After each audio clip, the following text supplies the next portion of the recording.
Hi, Westside family, and any visitors taking a look at these children's Bible story classes that I've posted online. Thank you for joining me today as we focus on growing our faith. That's our Wednesday evening series that I've been posting. Last week we talked about growing our faith by doing our dailies. So that was daily scripture reading, daily prayer, daily thankfulness, and daily acts of kindness. So I hope that you've enjoyed growing your faith by focusing on doing those things every single day so you can grow closer to God. This week, for growing our faith, oddly enough, we're going to start with a jar of salsa. So if you're like me, you love some chips and salsa. You love going to the pantry and pulling out a fresh bag of chips and a fresh jar of salsa. Maybe you go to open up that jar of salsa just anticipating how delicious this snack is going to be, but you cannot get that jar open. You try, and that top will not budge. You probably take it to your mom or your dad, and you hope that their bigger and stronger hands are going to be able to open that up so that you can enjoy your snack. And they probably can. And you know what? There's sometimes trials in life and times when we wish that God would just swoop down and get us through this trial right away. You hope that He would just save you and fix everything. But you know what? God doesn't work that way. If God came down and fixed everything right away for us, we would never learn to trust in Him and to have faith in Him and know that He'll get us through every trial. That's called perseverance. Perseverance is a really big word, right? Perseverance means continuing to do something despite difficulty or delay in achieving success. So it's not giving up and hanging in there even though you might fail a little bit along the way, or even though it might take a long time to get through that task or that struggle.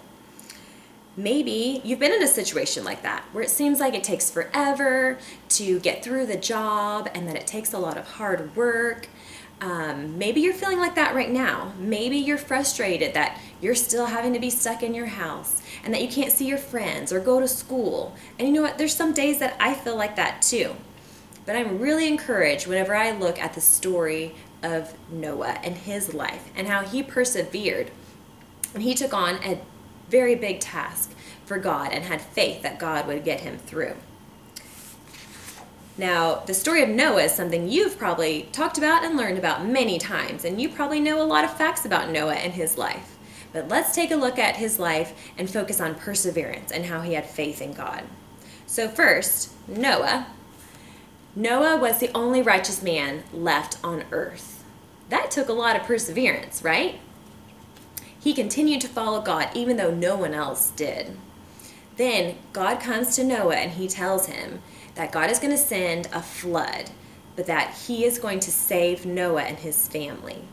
Noah's going to be saved, his wife, his 3 sons, and their wives will all be saved. So yay, Noah's thinking, God's going to swoop down and save me right away. Wrong. We know that is not what happens, right? That's probably not what Noah thought either. Noah knew to trust in God, because next, God tells Noah to build a giant ark. He tells him to build this giant boat, so wide, so high, so tall, 1 door, 1 window. He gives him very specific instructions, and Noah follows what God tells him to do. Noah takes about 60 to 70 years to build the ark, according to several scholars' estimates. That's a long time. That took a lot of perseverance. He had a never-give-up attitude and kept working hard every day to build this ark and to follow what God told him to do. He had faith that God was taking care of him. So then God tells Noah that it's time to fill up the ark because the flood is about to come. So Noah fills up the ark with 2 of every animal. He fills up the ark. 2 of every animal, and actually 7 pairs of every clean animal gets filled up in the ark, and all of the supplies and food that Noah needed to take care of them. And that took a lot of perseverance too. That took a lot of hard work to get the ark prepared and ready. Next, the flood comes, right? It rains for 40 days and 40 nights. And Noah and his family and all of those animals are on the ark for a really long time. How long are they on the ark, you ask? They were actually on the ark for about an entire year. Did you realize that they were on the ark for a whole year? That took a lot of perseverance. So Noah and his family are taking care of these animals for a whole year, stuck on the boat, right? So that's amazing faith that he had.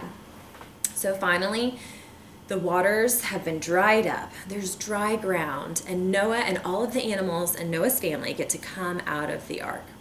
Does Noah come out of the ark and say, "Yes, I did such a great job"?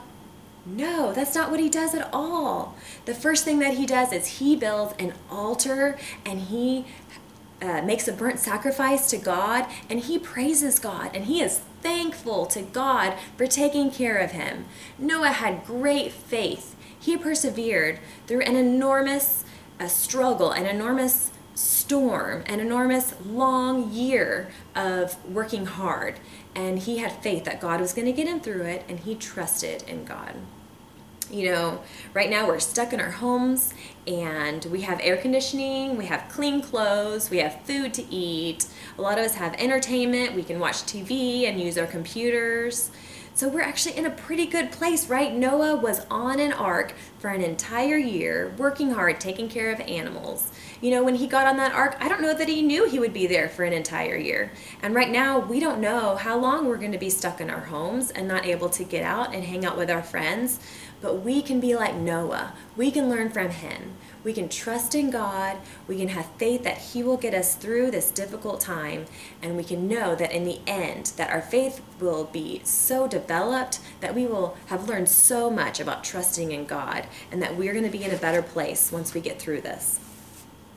So let's finish our lesson with looking at Romans 12, verse 12. It says, "Be joyful in hope, patient in affliction, and faithful in prayer." So let's do that this next week. Let's focus on praying and trusting in God through this time.